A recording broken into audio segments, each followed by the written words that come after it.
சொன்னது, ஆபிரகாம் தன் பயணத்தை தொடங்கினான். பயணத்தை உடன் இருக்கும் போது அவனுடைய கூட இருந்தது லோத்து.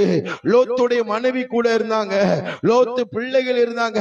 ஆனா அவன் பயணித்து கொண்டிருக்கும் போது இந்த லோத்து மனைவி பிள்ளைகளும் ஆபிரகாமை புரிந்து பச்சையான இடத்தை பார்த்து தற்கால சுகத்தை நாடி, ஏதோ இவன் அங்க ஒரு பச்சை தெரிகிறது, இவன் பின்னாடி போன நான் பிழைக்க முடியாது, இவன் பின்னாடி போன எப்பொழுது தரித்திருந்தான் சொல்லி நம்பி பச்சையான இடத்திற்கு தேவ திட்டத்திலிருந்து லோத்து மனைவி பிள்ளைகள் விலகினதை வேதம் தெளிவாக சொல்லுகிறது.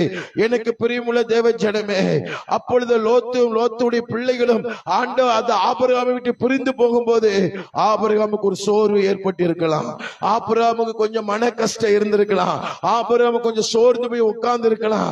ஆபிரகாம் சோர்ந்து உட்காரும் போது ஒருவேளை எப்படி நான் யோசிக்கிறேன், ஒருவேளை ஆபிரகாம் சோர்ந்து இருக்கும் போது ஆண்டவர் அவனிடத்துல வந்து, டே ஆபிரகாமே, உன்னை அழைத்தது நான் அல்லவா, ஏன் சோர்ந்து இருக்கிற அப்படின்னு சொல்லும் போது ஆபிரகாம் சொல்லி இருக்கலாம், ஐயோ என் பயணத்தின் உடன் இருந்தவர்கள், என் கூட இருந்த லோத்து என்னை விட்டு போயிட்டாங்களே அப்படி சொல்லும் போது ஆண்டவர் சொல்லிக்கலாம், டே லோத்து தாண்டா போனா, நான் உன்னை விட்டு போகலையே.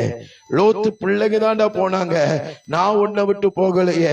லோத்து மனைவி தாண்டா போனாங்க, நான் உன்னை விட்டு போகலையே. தேவ ஜனமே, நம்மளை விட்டு யாருனாலும் போகலாம், நம்ம விட்டு எவர்களால் வெளியேறலாம், நம்ம இடத்துல யாருனாலும் பேசாம இருக்கலாம். கர்த்தர் நம்மோடு இருக்கிறார் என்பதை ஒரு நாள் நீங்கள் நானும் மறந்து விடக்கூடாது. ராமின்னு சொல்லுங்களேன், அழைத்தவர் நம்மோடு இருக்கிறார், அவர் இறுதி வரை நம்மை நடத்துவார்.